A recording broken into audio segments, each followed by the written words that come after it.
నుంచి విజయనగరం జిల్లాలో ప్రశాంతంగా ఓటింగ్ జరిగింది. ఓటర్లు తమ ఓటు హక్కును వినియోగించుకోవడానికి క్యూ లైన్లలో వేచి ఉండి తమ ఓటు హక్కును వినియోగించుకున్నారు. ఓటు హక్కు వినియోగించుకోవడం ఆనందంగా ఉందంటోన్న యువ ఓటర్లతో మా విజయనగరం ప్రతినిధి నరసింహ ఫేస్ టు ఫేస్.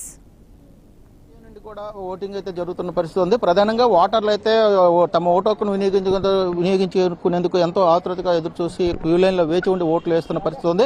అయితే మొదటిసారి కూడా ఓట్లు వేసి యువతకు మొదటిసారి ఓటు రావడంతో వారందరూ కూడా ఓట్లు వేసి తమ ఆనందాన్ని వ్యక్తం చేస్తున్న పరిస్థితి ఉంది. వారు కూడా ఇక్కడ మనకు యువతలు ఉన్నారు, వారిని అడిగి తెలుసుకునే ప్రయత్నం చేద్దాం. అమ్మ చెప్పండి, ఈ రోజు మొదటిసారి మీరు ఓటు వేశారు, ఏ విధంగా ఫీల్ అవుతున్నారు, ఏంటి? చాలా హ్యాపీగా ఫీల్ అవుతున్నాం. మేమైతే ఫస్ట్ సారి ఓట్ వేయడం వల్ల ఎదుగండి ఫస్ట్ ఓట్ చాలా అంటే చాలా ఆనందంగా ఉంది. సో చెప్పమ్మా, మొదటిసారి ఓటు వేసేది ఎలా ఉంది? చాలా హ్యాపీగా ఫీల్ అవుతున్నాం ఫస్ట్ టైం ఓట్ వేయడం వల్ల. ఫస్ట్ అయితే కన్ఫ్యూజ్ అయిపోయి ఎక్కడేం వేయాలో కూడా తెలియలేదు. అక్కడ చూసి అక్కడ ఉన్న వాళ్ళకి అడిగితే చెప్పారు, అది వేసామంతే. నువ్వు ఎలా ఫీల్ అయ్యావు, ఏంటి పరిస్థితి? చాలా హ్యాపీగా ఫీల్ అయ్యాం ఫస్ట్ టైం ఓట్ వచ్చినందుకు.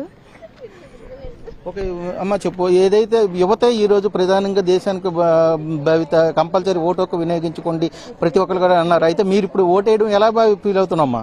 నేను నా ఓటుని వినియోగించుకున్నందుకు నేను చాలా హ్యాపీగా ఫీల్ అవుతున్నాను. అసలు నేను ఓటు వేస్తాను వేయాలని కూడా అనుకున్నాను, బట్ కాలేజ్ హాలిడేస్ ఇవ్వడం వల్ల వచ్చి నా ఓటు నేను వినియోగించుకున్నందుకు నేను చాలా హ్యాపీ ఫీల్ అవుతున్నాను. చెప్పండి, మీరు ఈరోజు మొదటిసారి ఓటు వేశారు, అసలు ఏ విధంగా ఫీల్ అయ్యారు, ఏంటి?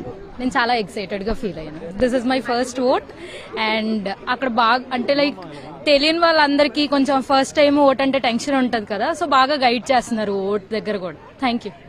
మీరు మొదటిసారి ఓటు వినియోగించుకున్నారు, ఎలా ఫీల్ అవుతామమ్మా? చాలా హ్యాపీగా ఫీల్ అవుతున్నాం. ఇదే ఫస్ట్ టైం రావడం, చాలా కన్ఫ్యూజన్ అయ్యాం. అదే చూసుకోవచ్చు, ఏదైతే మొదటిసారి ఓటు హక్కును వినియోగించుకున్న వారు అయితే తమ ఆనందాన్ని వ్యక్తం చేస్తుంది.